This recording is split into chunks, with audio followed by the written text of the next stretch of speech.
some metal together.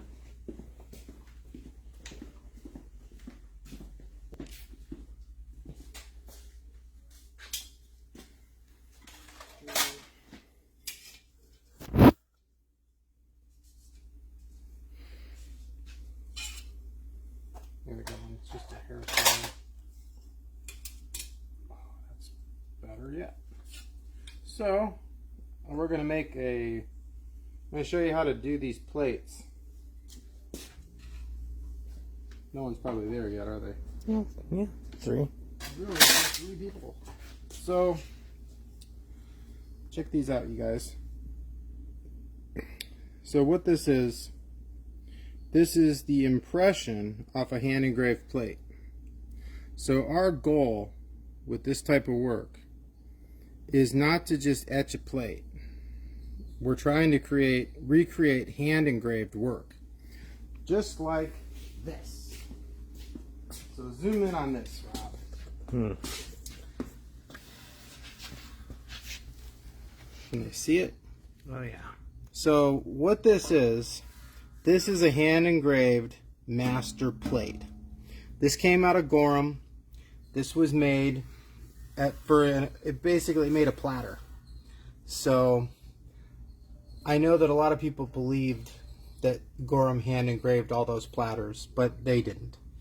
They made a plate just like this, and just like what we did here. This was all hand engraved, hammer and chisel, and cut down. And what it did was it creates a working plate, which will be the female or the male side of the plate, which is what we have here. So what we have is basically we're replicating hand engraved work. And this is the only way you can do this, is how we're doing it. You can't do it any other way. So, without further ado, I'm going to show you how to make a bracelet doing this. I got one on my bench that I did from another plate.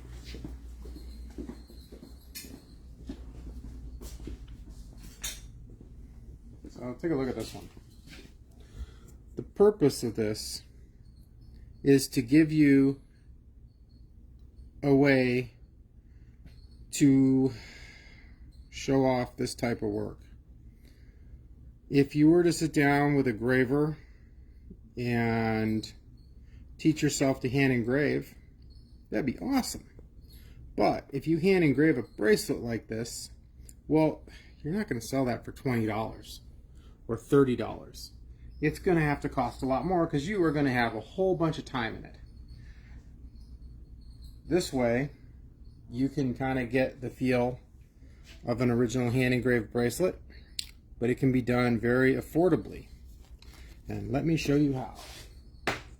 So, they've been doing it this way for 100 years. Well, longer than that. So Rob, you get on the other side. All right. You know the drill. You guys are lucky you got Rob. He's like an ace at this. I want to, so my copper's kind of not great. You know what, it's going to be fine because I'm going to polish it up afterwards. So here we go. We put our metal together like this. This is very important. This is the same, you'll use this same method on, even though this is a powered rolling mill, you use the same method.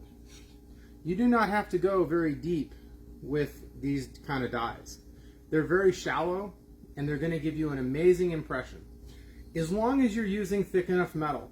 I happen to be using 16 gauge because my son rolls everything in 16 gauge for the Cranston Fancy Wire Company, and he creates endless quantities of scrap copper. So we are using this, but I wouldn't think of using anything thinner than 18. That would be the thinnest I would go personally, because by the time you roll it, you're going to go down a gauge. So you'll be at 19 or 20 gauge. By the time I'm done with this, we're going to be at 18 gauge. Okay? So here's how you do it. You're going to tighten, you put your metal in on top of the plate. You're going to tighten the screw, your T-handle. Now the goal is you're going to tighten it until it's all the way against the metal and this can't move. What you're doing is you're taking up all the slack in the system. There's slack in the screws, there's slack in the gears, so you're taking it all away. Now, I can't move this. I can't take it out. I need to take it out, and I need to remember exactly where I was. So, this handle has a wear mark on it. I'm going to turn it 1 revolution to the back, and I will take it out. Now I'm going to bring it back to where it was, and I'm going to advance it half a turn, okay? You don't have to go any deeper than that because this plate is not that deep, but a hand engraved plate wouldn't be deep either. So here we go. This is going to end up over here, like that. Now we're ready to roll.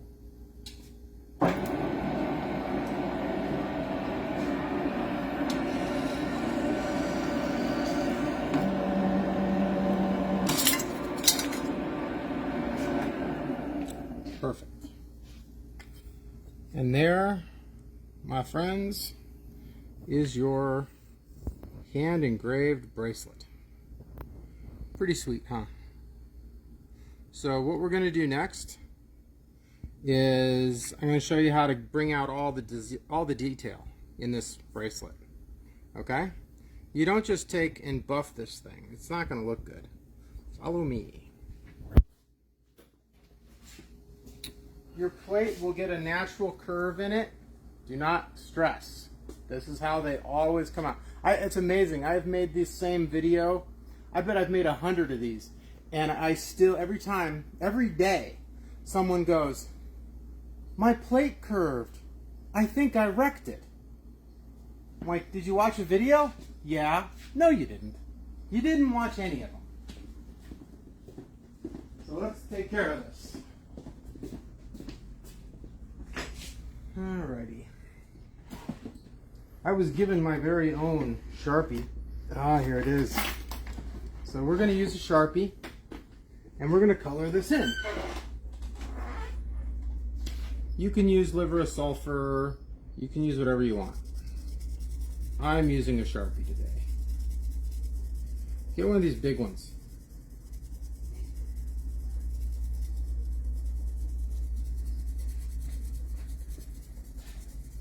After I do this part, I'll show you how to bend it into a bracelet. You should bend it into the bracelet first, but I know that a lot of people are going to bail on the video, so I want to get this part in as quick as I can.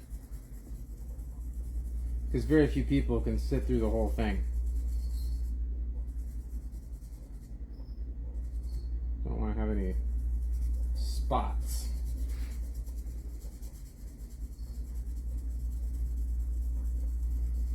We're going to use a sanding sponge to show off the engraving. It's going to look just like you hand engraved it. A professional hand engraver could tell the difference, and they might not know how you really did it, but average person, nope, they're not going to know. You ever seen those videos? How will they know? They'll never know. So, we've got our sanding sponge, and then we just lightly buff it down.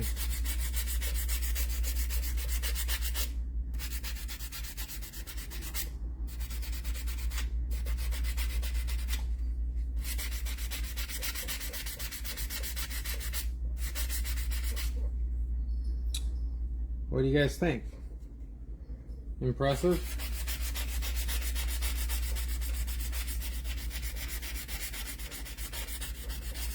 I know that there's a lot of people out there who collect sterling silver and they collect all that old silver plate, and I hear it all the time because I'm on these groups on Facebook and stuff, and I hear people going, oh, there was like So many amazing hand engravers 100 years ago.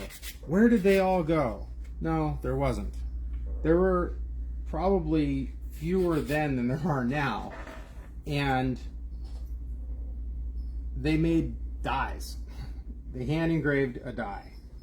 And so you got one really talented guy, and then you put all his talent in a die. And then you can produce endless amounts of really cool looking stuff. So you zooming in on it, Rob? Yeah. Yeah. It looks pretty nice, doesn't it? It does. Yeah. And someone will think you are a god. You're a rock star hand engraver. As long as it's this pattern. I got a few. We have a bunch. We can make more. Just takes a little time. But there it is. Looks pretty nice. It looks pretty nice. So let's go shorten this thing up a little bit. And I'm just going to lop off some corners and we'll make it into a bracelet. It's a pretty damn big bracelet. But you can cut it down wherever you want. You know, just chop it up. So let's go take some crack at this thing.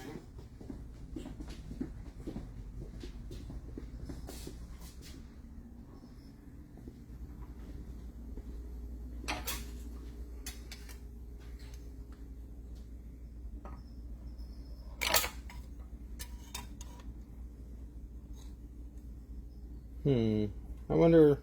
I'm trying to imagine what I'm going to do. I think I'm just going to go for it.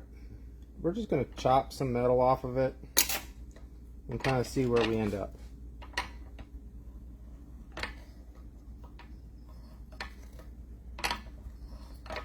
This thing is really springy.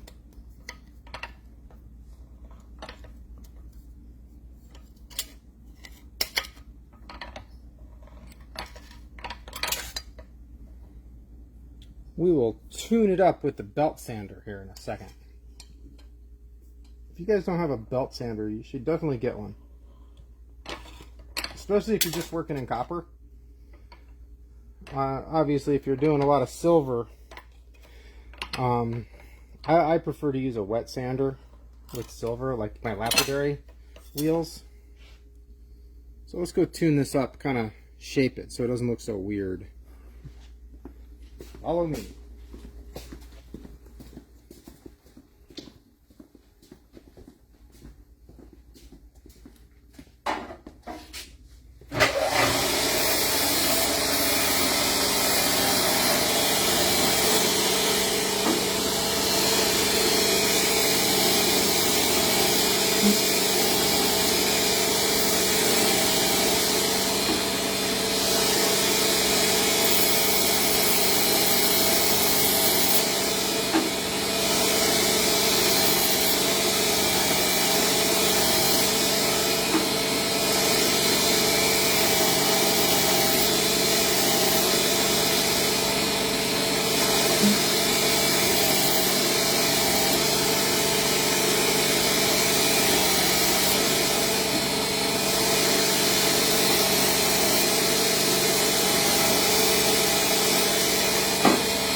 Yep, it's hot.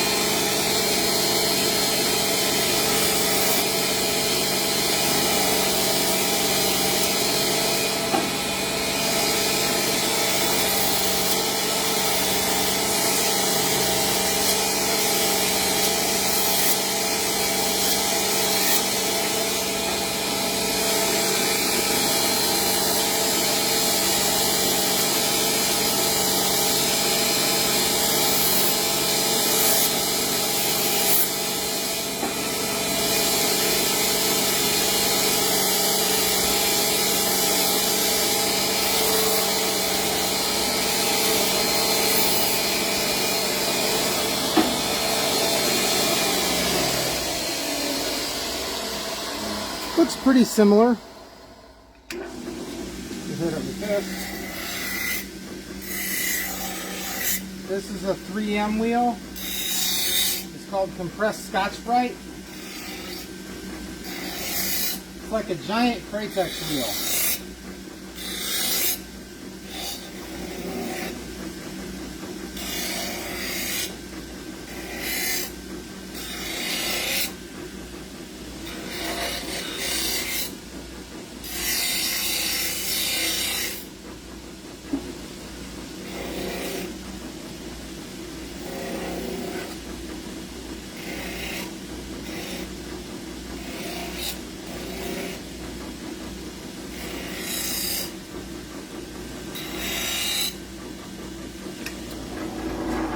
Makes pretty quick work of it. All right, let's go bend it up.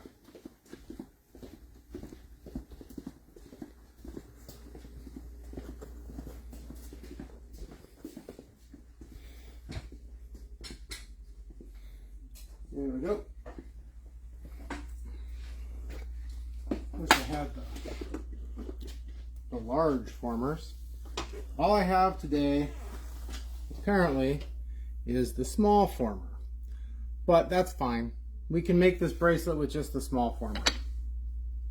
Center your work. Oh, that was in the way. Get your piece all centered up. Get your tuck in there.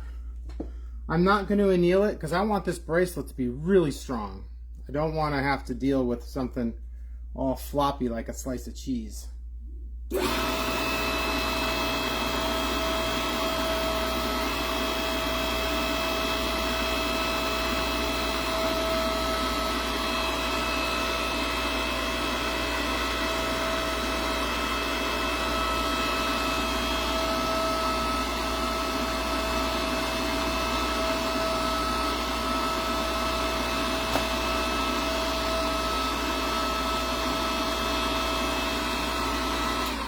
So you guys are all benefiting from Rob's superior camera ability here. So check it out. You can see we're getting a nice bend, a nice little dome. So we're gonna go all the way across this thing, and I'll probably move it backwards and forwards to get it, make sure it doesn't wrinkle, because this is pretty wide. And then we'll come up with a really awesome bracelet. Or you could make a crown or something, I suppose. You only advance it a little bit at a time, okay?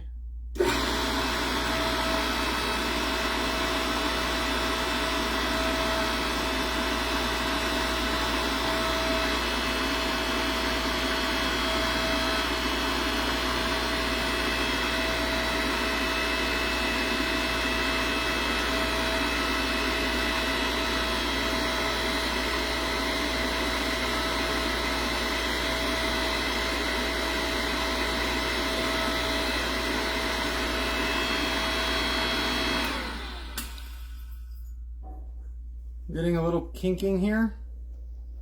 Nothing to agonize over. That can all be hammered out with a leather mallet. Okay? This is a really stout bracelet. So we're going to go ahead and bend it all the way around now. I'm going to go finish it out. And then we'll shape it. It's not going to come off of here perfect. You're going to actually have to do a little bit of stuff.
So here's our cuff.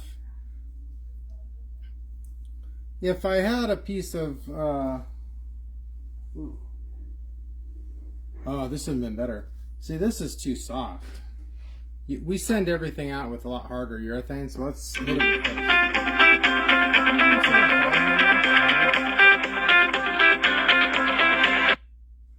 Yep, decline. That was Craig. We were just over at his shop, seeing if he wanted to get some lunch or something.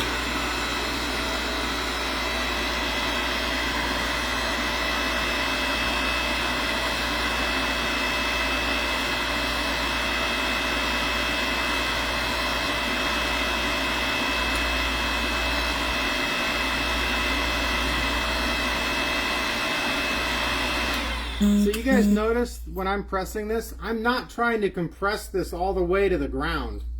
You can cut right through your urethane and destroy it. I'm trying to just control what we're doing. So take a look. We're a little lopsided here. Bend it out. It's not going to kill you. I'm going to go ahead and finish this edge. And then we're going to look at this edge. See how it's a little bit lumpy?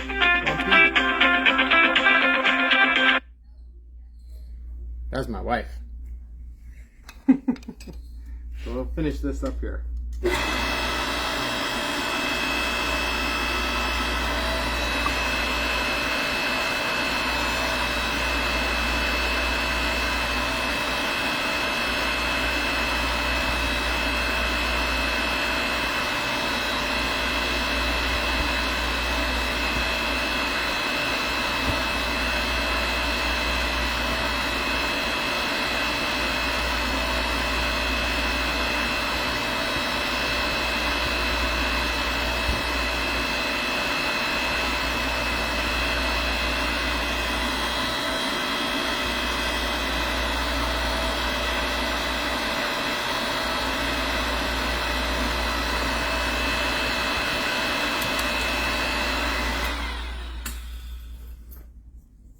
That looks pretty nice.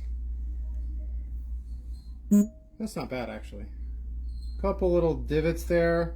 Let's go get a leather mallet and we'll hammer them out over a stake. And then we'll finish this thing up. Oh yeah, looks pretty good. So if you got a stake or something, little tea stake,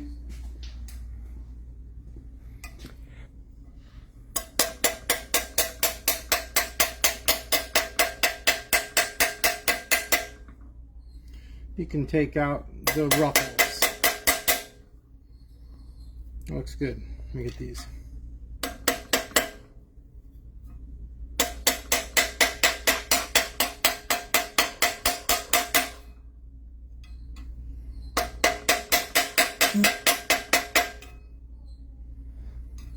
A little bit over here.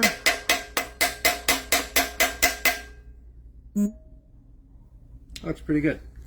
So we're going to straighten it up. I'm going to hammer this one down a little bit because it got out of whack a little. If you have a... Here, do it at the bench.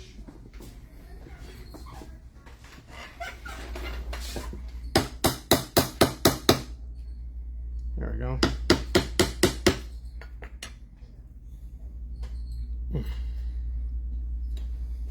There it is. So let's put the finishing touches on it. For some reason when I'm sitting on a bench I feel like I gotta have the Seebiggers on. Alright, here we go. We'll put our second coat of Sharp Tina on this thing.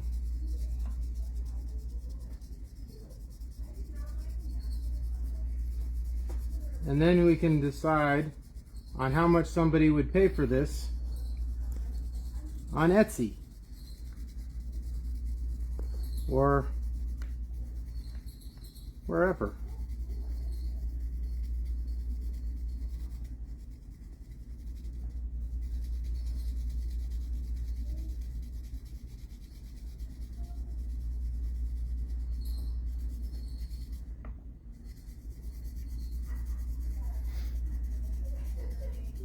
These big markers work great.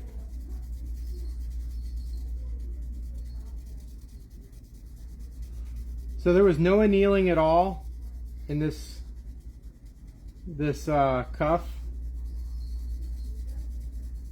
and it's taken us not all that long to make, and we will have a finished piece here in about 30 seconds.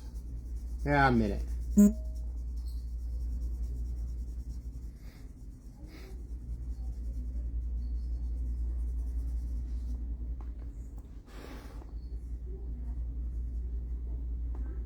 There it is. In silver, this would look amazing. It just cost it. Unless you rolled your own metal, then it wouldn't be too terrible. So here we go. Don't go crazy, just slightly buff it. This is like with those nail buff salons. This is literally, we get these on Amazon.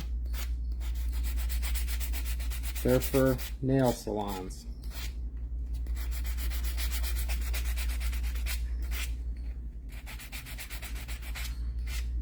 They work good because they don't dig down below the surface and scrape the patina out.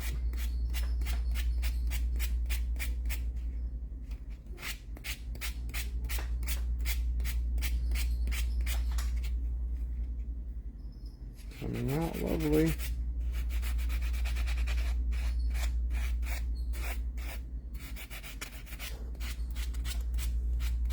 Anybody got questions?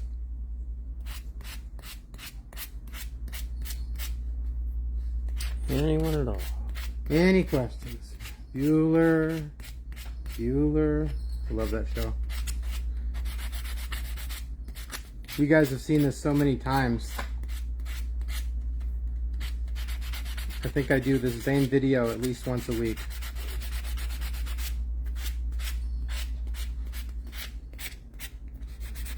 Guess what Danielle's getting for a little present today?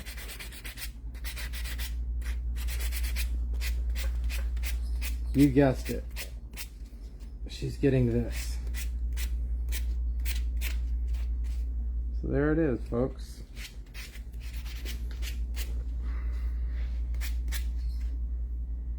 That looks nice. There it is. Slightly domed. It's got a slight crown to it. I bet in silver and sterling, this would be a few $100s. Pretty easy. Ow! Ow! But it fits me. And I'm kind of husky. That's actually kind of cool. Well, it doesn't quite fit me. But not too bad. I think a little wax and it would be done. But yeah, the design is really pretty. So here's the plate, and I get it all the time. It's not deep enough, it's not going to work. Oh yes, it is plenty deep, and it will work great, and it'll look like you hand engraved it. There's no hollow backing. You don't need to use foam. You don't need to use paper. No tape. Just roll it, run it through your rolling mill. You're not going to hurt your rolling mill. And you can roll this. I don't know how many times you could roll it, but I think you can get quite a bit out of it. More than enough to justify it. That's it, folks. Later.